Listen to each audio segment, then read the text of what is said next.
Nerdiest Prime. Hi, and welcome to Nerdiest Prime, where we are reviewing every episode of Star Trek Lower Decks. We are on Season 4, Episode 3, and we're going to go right with our first impressions. Let's start with Jenny. Well, I really liked this episode. It was a lot of fun. It was a lot of fun. It had a lot of relatable, lessons.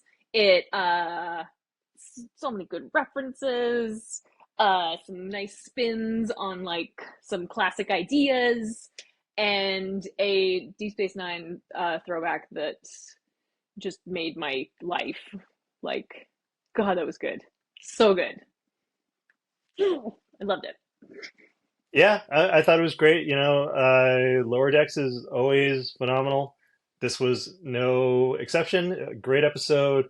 I finally am getting the references, which makes me feel really nice and fuzzy inside because I'm watching Deep Space Nine at the same time right now. So I'm like, oh, I know that reference, that Deep Space Nine reference. Yes. Yeah, but it was great. It was like a classic Lower Decks episode.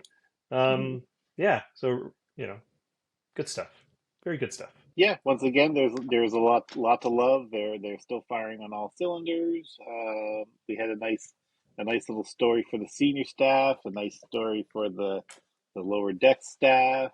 I knew as soon as I read the blurb that this is going to be Boimler's first mission command, that it was going to be fantastic, and I was going to laugh a lot because he's so terrible at being a leader, but then he always comes through in the end. It just takes a lot of falling down on his face before he pulls it all together and saves the day. So yeah, and I'm always a sucker for Planet of the Week, so I had it was nice that they got a nice little standalone adventure on a strange new world, and yeah, a lot of fun. I enjoyed this episode very much. However, it made me reconsider and think about Lower Decks as a series in general. And because I realized that even though I really enjoyed the episode, by the time it was done, I was just like, okay, I'm realizing it's a little bit more like candy than it is like a meal. It's like it's nice to enjoy, but I totally forget about it. It's a little bit empty calories. I'm curious, just out of curiosity, did you watch it week to week as it came out right from the start? I know I binged most of the first season, and I sort of have that kind of what happened, sort of I remember liking it, and I remember it wasn't until I got to the last few episodes and watched them more in kind of spread out that I really was like, oh, I love this show. Oh, okay, this is actually really good. But I'm just curious. Yeah, no, I think I watched it week to week, and so and last week I was watching, and maybe I'm just in a weird mood this week, but because last week I was seeing I was talking about seeing the main title sequence, and I was like, oh, it's Lower Decks. I'm so happy. This is a great show. I love this show. And then this week I was like, oh yeah, this is great. I love the show, and I'm done. Do you know what I mean? In this episode, they had move Along Home, and I was like, I remember that episode really well, And even if I hadn't seen it 50 more times, I think I would have remembered even stuff that I don't watch that much. I remember the episode. Hang on. Hang on. Yes. Tell me, Jenny. Are you comparing it to episodes you've watched dozens of times? Yeah, that's what I'm thinking when I'm listening to you, is that sort of your attachment to it? You don't have a nostalgic view of the show yet. It hasn't been ingrained in your memory from watching it over and over again. And if you jump, forward 20 years, you might have a lot of warmer place in your heart for this after watching it a few times. I would, because it would remind me of talking about it with you guys. But I don't. I mean, I just the fact that I don't. I'm. It's okay that I don't love the show the way I like TNG, but I guess what I'm saying is that I don't remember anything of all those shows I watched. And now that I'm looking back, I'm trying to think of a moment that I remember of all the first 3 seasons. I'm like, There's a couple of things that I remember, but it's not very You solid love in my when the memory. pack-led spy flushed himself out the Oh, airlock. I did like that. Yeah. Well, I'm just gonna step in here because I kind of Mm, understand what you're saying. I do. yeah. I and I get it. Like the thing about Lower Decks is that it's consistently good, and that almost kind of works against it because there's no episodes which are like was amazing, right? They're Hmm. all just like really good, so they kind of blend into each other. Like for me with Strange New Worlds and some of the other new Trek, you never know what you're gonna get, right? Like you go in and you're like, I think this could be good, and then you're either thinking to yourself, oh yeah, that was really great, or for me, there's moments where I'm like, oh, I don't know about that Hmm. one, right? But that never happens with Lower Deck, so it all kind of like blends into each other a little bit. Because I haven't gone back and to watch the first or the second No. season, and I love the show, but I haven't done that. Um, and I don't know why. Like Hmm. it's really well done. But the other thing is like sometimes it's not as funny as I think it is. You know what I mean? Like it's just like it's not South Park funny. It's not like Rick and Morty kind of funny. It's just like there's a couple of gags in there where you're like, "Oh, that was pretty good." But it's just really well told and you like the characters, so it doesn't really matter. So yeah, so I kind of get what you're saying, Lucas. Like I don't. I mean, I'm not going to get the DVDs, right? I'm not going to get the VHSs for lower for lower decks, right? But that doesn't mean it's not a good show. But I like Lower Decks because too it's it reminds me of The Simpsons and like Futurama, where it's so rapid fire. Like I watch it again and again, I still see new stuff, Hmm. and yeah, it's a lot of fun just to kind of catch stuff that might have went by earlier. So I That's still cool. enjoy it. I go to Star Trek for a specific type of experience. And this experience is more like a sitcom, funny, a lot of inside jokes reference kind of experience, which is a fun time and I like it, but it's not what I'm looking for from Star Trek. And I Mm. think often when I start like disconnecting from new Trek, it's because they're not, like Discovery, for example. Discovery isn't. I don't think it's horrible, but I'm just not getting those feelings of whatever feelings I was having before. And it's not just nostalgia. It's like it's being thoughtful, it's being scientific, it's like investigating. There's something interesting, like there's a mystery. Like what's that thing? Like there's all this stuff going on in Star Trek, which there's a lot less going on in Lower Decks. But anyways, Mm. I digress. Let's talk about the plot. Um, so the plot is there's two parts of the plot. Is one is basically the update and reboot of an old computer, who that by the way remind me of the custodian from When the Bow Breaks, Mhm. and Boimler on his first command mission, which reminds me of Wesley Crusher and Pen Pals. So, uh, what are our thoughts about the plot? So the plot, yeah, I liked it. I mean, I thought it was great. Like Lower Decks, it continues to do what it does well, which is tell really great stories, while feeling very Star Trekky and kind of referencing other episodes, which you just kind of mentioned, Lucas. So, yeah, I thought the plot was great. Three storylines is really Mm. tricky to kind of marry in 25 minutes, Right? but they do it really well. And each storyline has like a beginning, a middle, and an end, right? Mm. It has all three have great resolutions, and they're engaging and gripping, and you just kind of get into it. I think my favorite storyline is the Boimler one because I guess you see him actually develop as a character and as a leader, and Mm. that's always great to see. And he's got that one great moment at the end, which I think we'll talk about. I have questions about also. I'm hoping you guys have some insider Mm. information or something. But yeah, I thought the plot was great. What you said? Three storylines. What's the third Yeah. storyline? Yeah, I forgot about the third one being the rest of the team having to fight around with isolinear chips. Yeah. Getting Yeah, hazed or not. Yeah. Yeah, Yeah, the it's hazed. the Oh, yeah, it's up on the Cerritos, Boimler, and then the captain and Mhm. Ransom. Geez, Lucas really isn't re- remembering what happens in these episodes. Yes. okay, Jenny, go ahead. What do you think about the plot? The plot.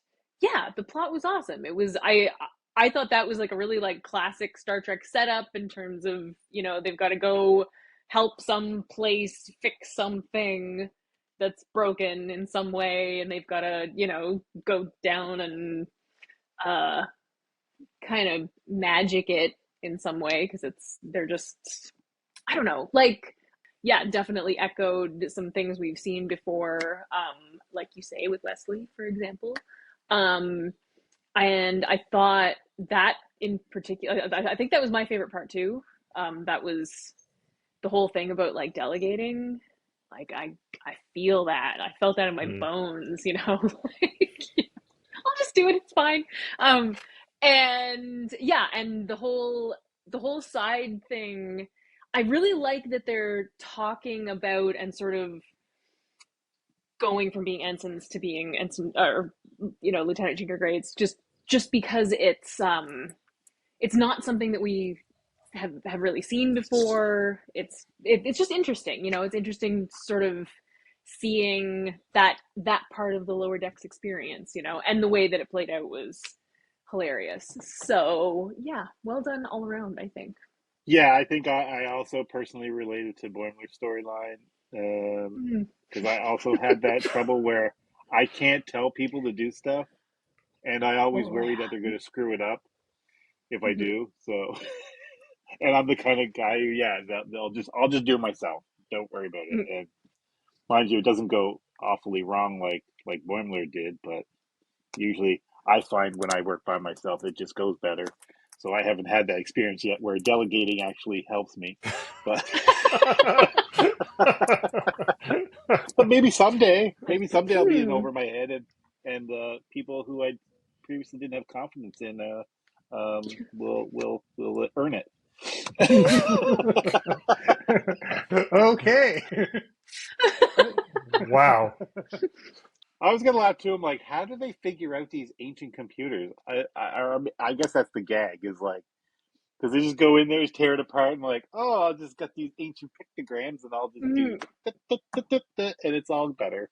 Because we've seen so many supercomputers, and this one, it was kind of funny that it was like embarrassed that it couldn't function after a millennia, Yeah, that was several awesome. millennia. Like, oh, geez, I can't even make tea right. Mm-hmm. But Yeah, I forgot that there was one particular thread there because I guess I didn't like it that much. There was the thread of them then cleaning all or checking all the isolinear chips. It I think I just didn't like it because it was kind of boring. It's like who cares, if they're being hazed or not. It wasn't that fun, but I really like the stuff down on the planet.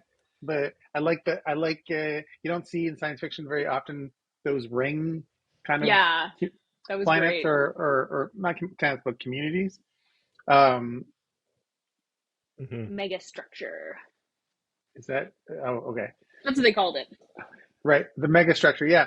And I loved the supercomputer and the throwback and yeah, and he was like 6 million years old. I feel like they said, and then and I really related. I really related to the Boimler situation, um, because I have kids.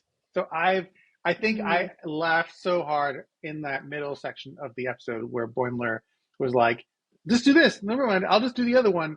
And I was like, "How many times with my kids I'd be like, this is how you clean a dish. No, no, no, no. I'll just clean this dish for you, and now you can do the next one. Next thing you know, I've done all the dishes, and this is like happens. And 3 years later, I'm like, I haven't taught them how to clean a dish. yes, that's how. Yeah, even with my work life and my Mm-hmm. parenting life, I feel it. Yeah, I had the same problems in both fronts. Yeah, yeah. So that was the most relatable, but also, and I, like you, Jenny, like in my professional life, I had to learn how to delegate because Mm-hmm. I would have to lead a group of people, and I'm like, I can't do that. I can't. It's so stressful when you're having to do everything. And you have to let go. You have to let go and let them do it, and then they always surprise you in the end with Hmm. something. True. Yeah, but let's talk about the references. It's funny, Alan having like a Spot moment where Data's at his desk and then Spot comes up and he puts him down. Vamos, you little varmin! Yeah, so this episode is full of references. Mhm. Can we name some references? What are some of the references? I saw Nomad. They for some reason had Nomad in their Yes. anomaly room. Like, what's he doing there? Mhm. Maybe it was another probe. I don't know. And the Ferengi, or not the Ferengi, I used to call it Ferengi gift box because Armin Shimmerman played it Mhm. in But he didn't. Haven But he Prime. didn't play it in this episode. It was somebody else, right? No. No, yeah. Mm. It was just I was like, at the Bezo's end when gift box. they zapped him and he's like, "I miss my wife." Was he supposed to be the Irish Right. hologram? No, The that Irish was hologram that last was week said, "I a miss my wife." no, that was the TNG episode where Picard gets zapped and sent into.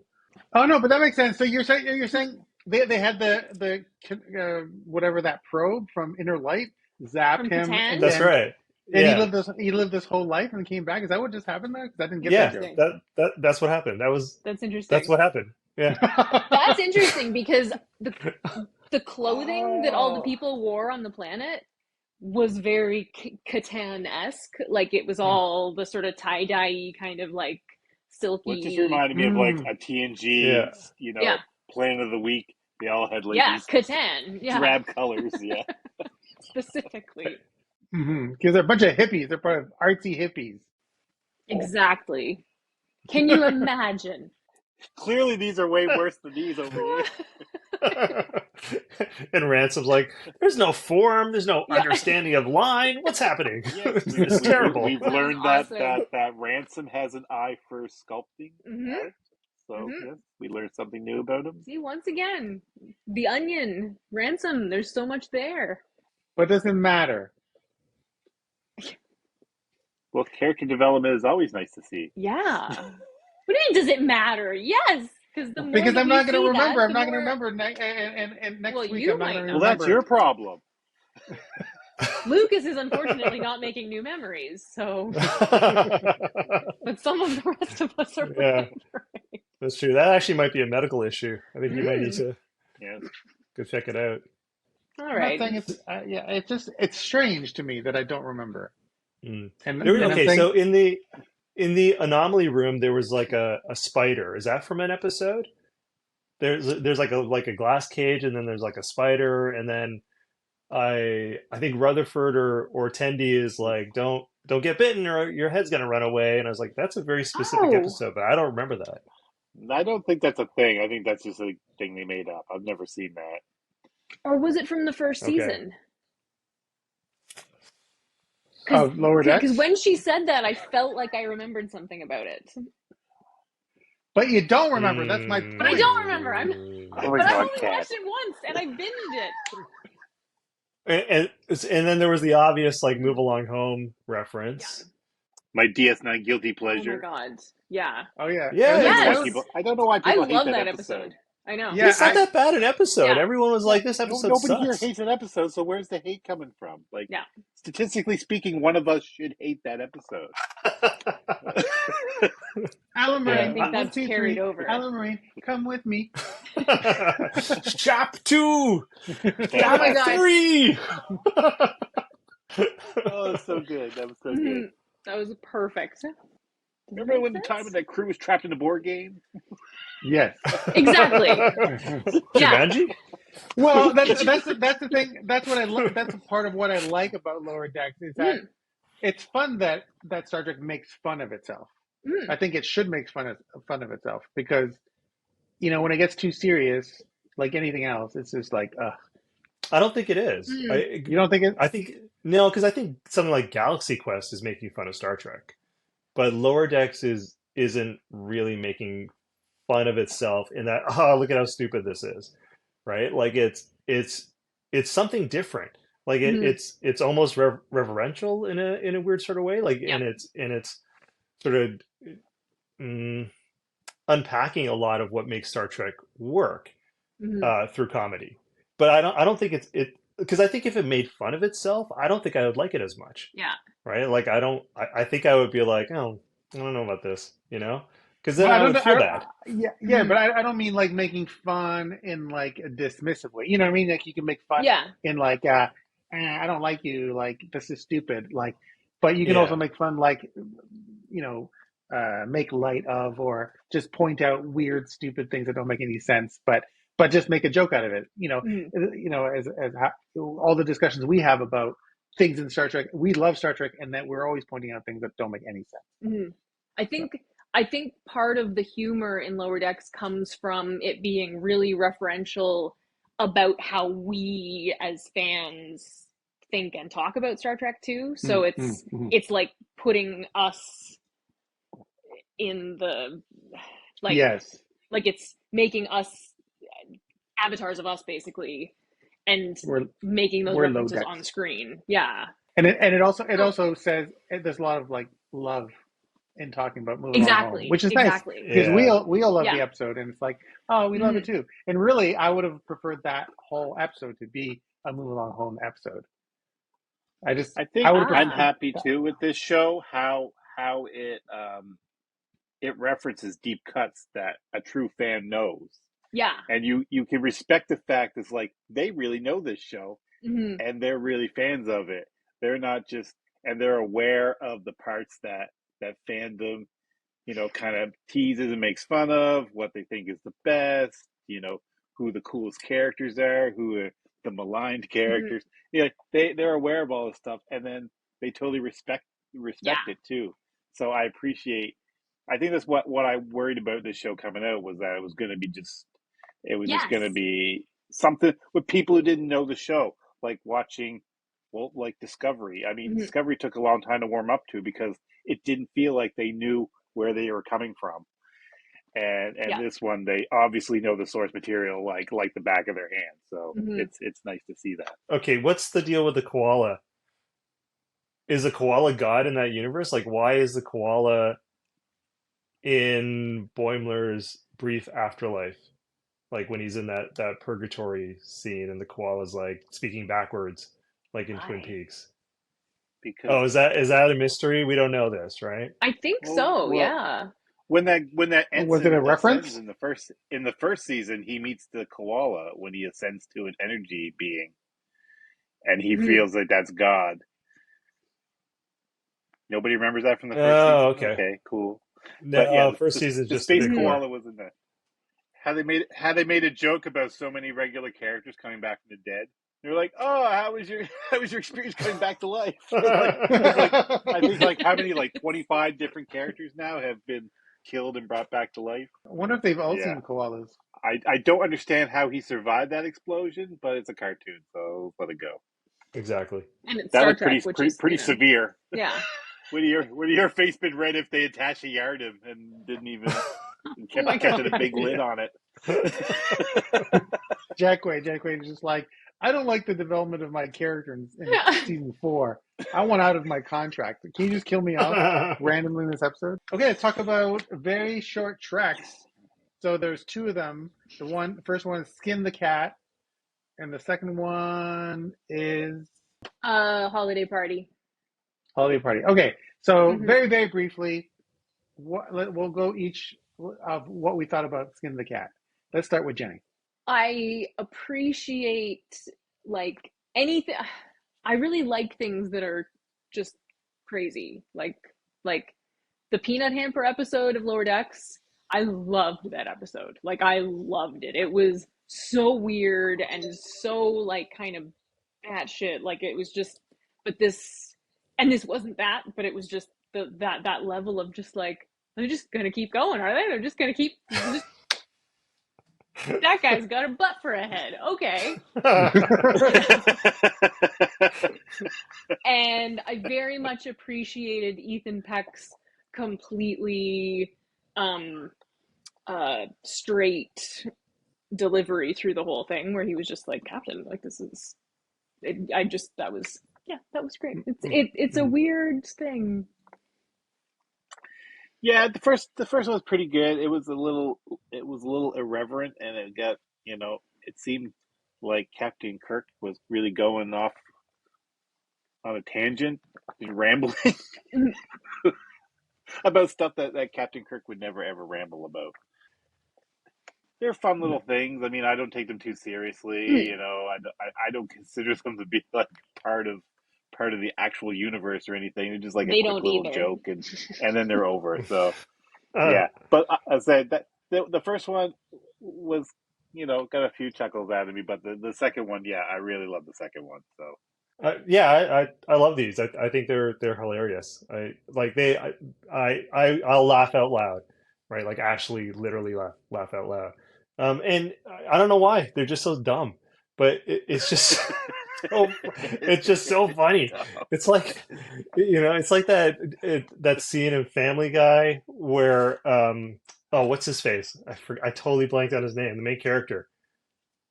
Peter? Peter, Peter, yeah. Oh my Yeah. God, Peter Griffin. So Peter, no, Peter. So there's this like one moment where he falls on the sidewalk and he hurts his knee, Yeah. and he's just like for 5 minutes, he's oh, like, it goes on forever. Yeah. yeah, and you're like, it starts off funny, and then you're like, Yeah. oh, it's not funny anymore, and then it becomes funny again. Yeah, It's exactly. like it, and so it's the same. It's the same thing for me, Mhm. and I think it's done by the guy that made Too Many Cooks. Do you guys know It that? was, yeah. It was, Yeah. right? Oh Mhm. man, Lucas and Alan, if you haven't seen Too Many Cooks, Yeah. just look it up after this. It's amazing. Mhm. But you get like you'll watch that and be like, okay, I understand where this comedy comes from. Mhm. So yeah, I love them. I think they're amazing. And I like the first one because the humor, I mean, it was funny how ridiculous it was, but I also thought it was kind of satirical and it was kind of making fun of this idea right now where everybody's a little afraid of like offending somebody. Maybe they're going to say the wrong thing. And, because it's so much part of the sort of zeitgeist right now. And it's funny. It's funny that we're so in our heads about everything that we're kind of afraid. Like what starts Mhm. off by being, a quite reasonable thing that you need to be sensitive about these things, and now everybody's like, what do I do? and it's like Captain Kirk is, and we screw up, right? We'll Yeah. say something. I've said things where I thought they were perfectly innocent, but because I'm of a certain age, people are like, "Whoa, you can't say that." I'm like, "Why? What? What do you mean?" No, you just said screw it up, and that would really offend that screw-headed Exactly. guy. That's me. That's what I'm talking about.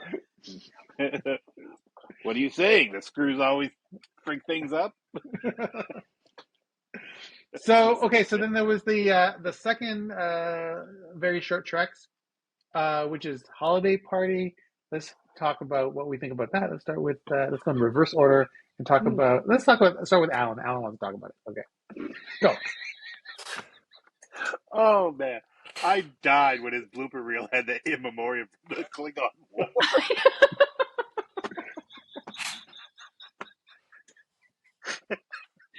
It's like 6,000 people died. Like Mhm. Saru's there weeping. But I like how Uhura was like, Spock, just so you know, usually blooper reels don't have in memoriams in them. Oh my god, I'm still laughing about that. Yeah, just slowly shows the ship exploding over and over. Like, keep watching, more people are dying. Oh man, yeah, and then he's like, this is self-deprecating when T'Pring dumps him. It's like, Oh my oh, god. did you want to see some more clips? Many women, she's dumped me for many men. And he's got that single tear that's Oh coming my down god. at the same time that it's coming Yeah, down in the That recording. that Chapel's crying shot for him too. that shot right there was like that Oh, was oh my god. jeez. That So amazing. whole blooper Mhm. reel. Oh my god! And then finally he figured out what a blooper was. Yeah. It's like That was his arc. getting Mhm. poked in the genitals and then farting. It's like that's funny. Aha! I see. And then chases Hammer with the mop handle. Uh-huh. Oh, that just had me laughing from start to finish. I really enjoyed that one. I feel like Alan's review of that movie with the laughing is longer than the actual movie.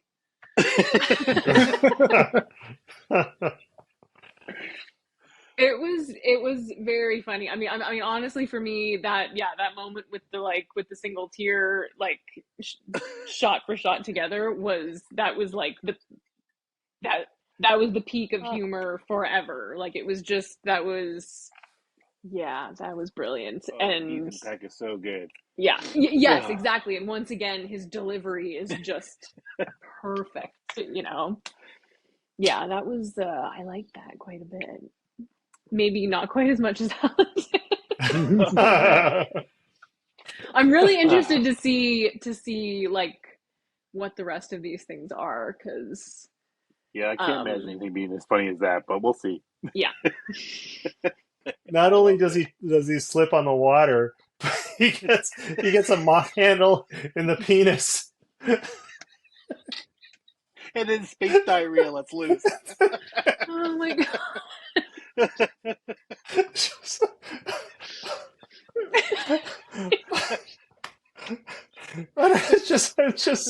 just works. I don't know why. I do not understand your Earth-based humor. Yeah. Oh, okay.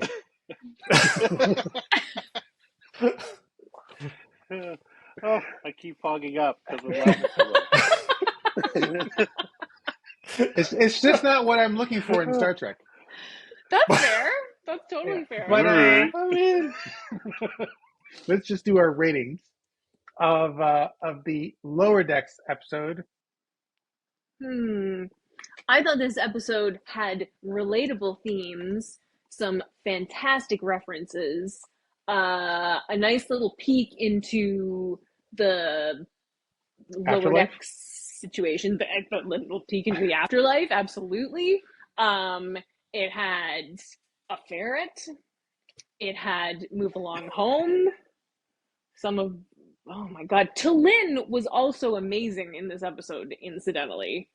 Shout out to T'Lyn. I loved this episode. I am tempted to give this episode a 10. And you know what? I'm just going to. And I'm just going to reap the whirlwind. So there. Beat that, Lower Decks. All right. Yeah. Because it was funny when Boimler, she convinced Boimler to lead his men, basically said, she told me to tell you. Yes. Exactly. So yeah, she was great. I would give this one like an 8 out of 10. Again, it's like Namir says, Lower Decks is consistently consistent, and this one, played about the same as probably last week's. So I would give this one high marks again. Again, like also Namir said, he couldn't see probably giving the show less than a 6, and I probably feel the same way. I was like, it's never showed me an episode where I was like, that was dog shit, and I don't want to watch this ever again.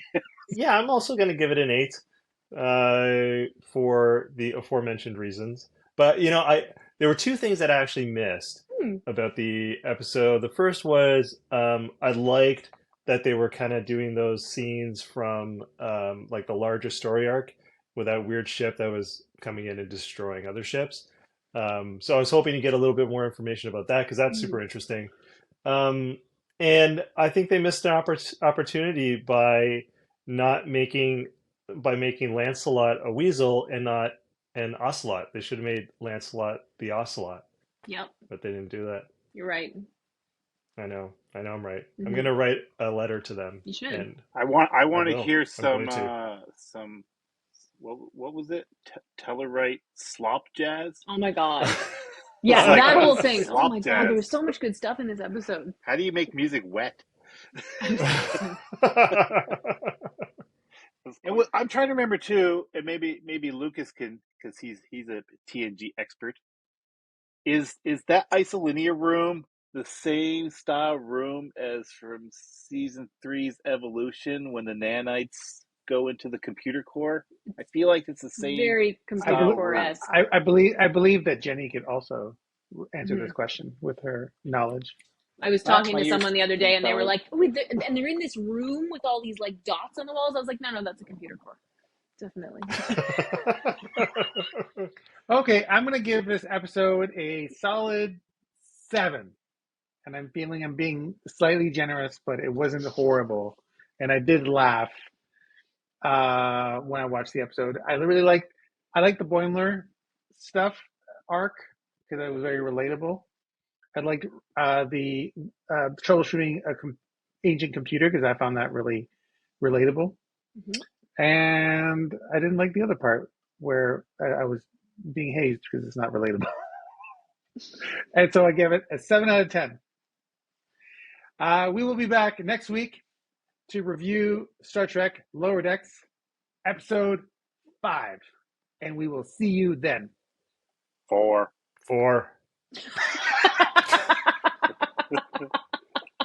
But you can keep that clip for the following episode. It is a volcano. Just where in the future, the things we've done and said, let's just push the button we've been